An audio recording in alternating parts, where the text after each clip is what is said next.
Ang lahat po ay magsiupo. Magandang umaga sa inyong lahat. Magandang umaga po naman.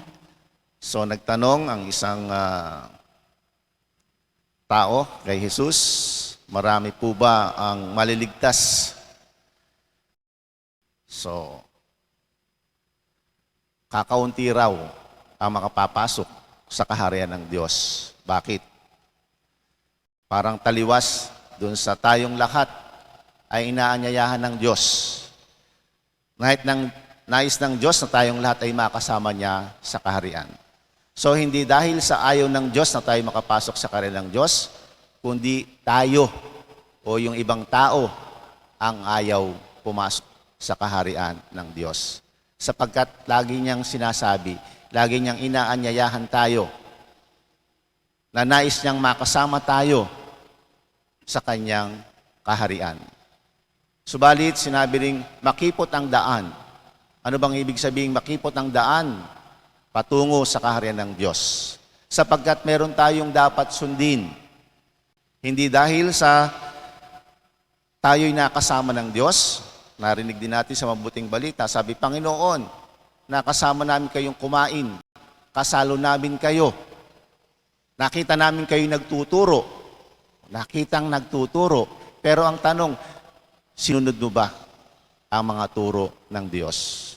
So maraming mga pagkakataong ganon, nakikisama lang.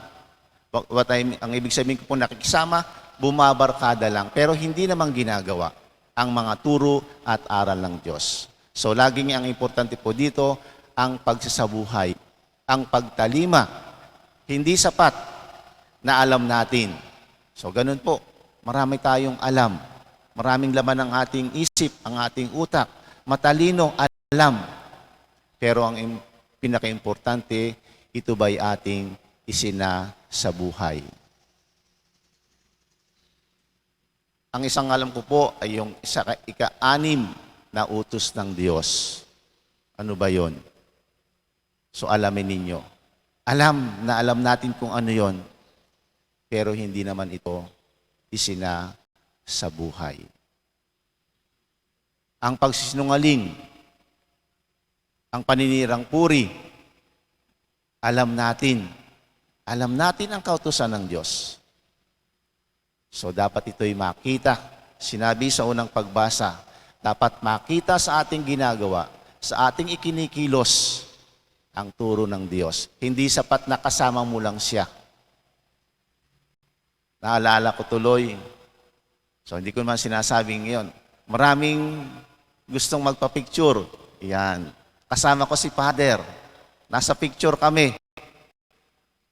Ginagawa mo ba yung mga turo ng Diyos na ipinapahayag sa magitan ng mga pari?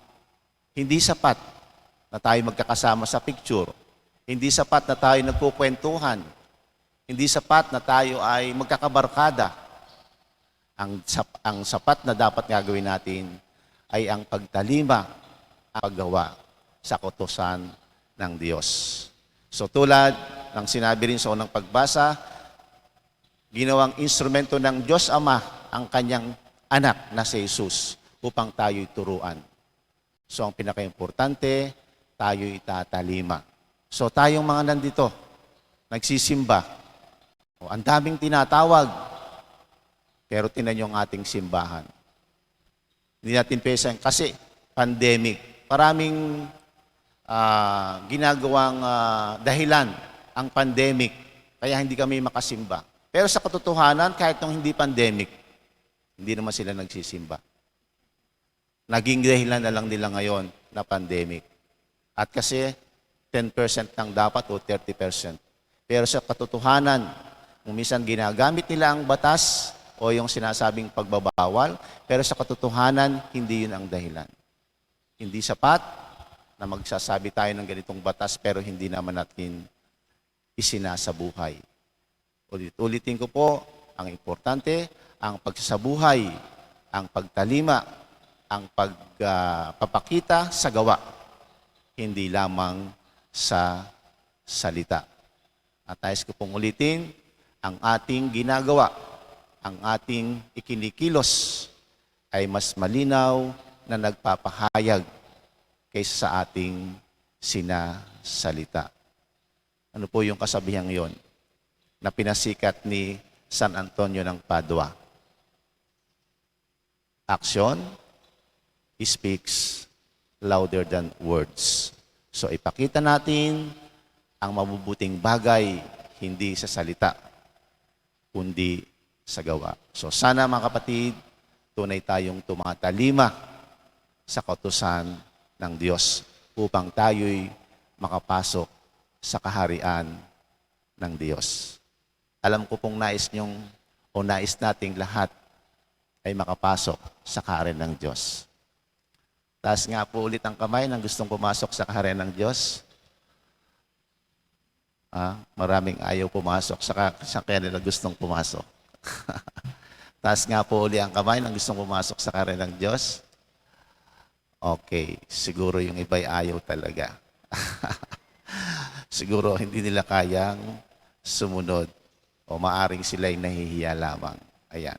Yun lagi ko pong sinasabi, nahihiyang magsabi ng katotohanan, nahihiyang gumawa ng katotohanan, pero hindi nahihiyang gumawa ng taliwas sa mga turo at aral ng Diyos. Kung ganito tayo, hindi talaga tayo makapapasok sa kaharian ng Diyos. Kaya nga sinabi niya, makipot ang daan, pero hindi imposible kung tayo'y susunod, kung tayo'y tatalima sa turo at aral ng Diyos.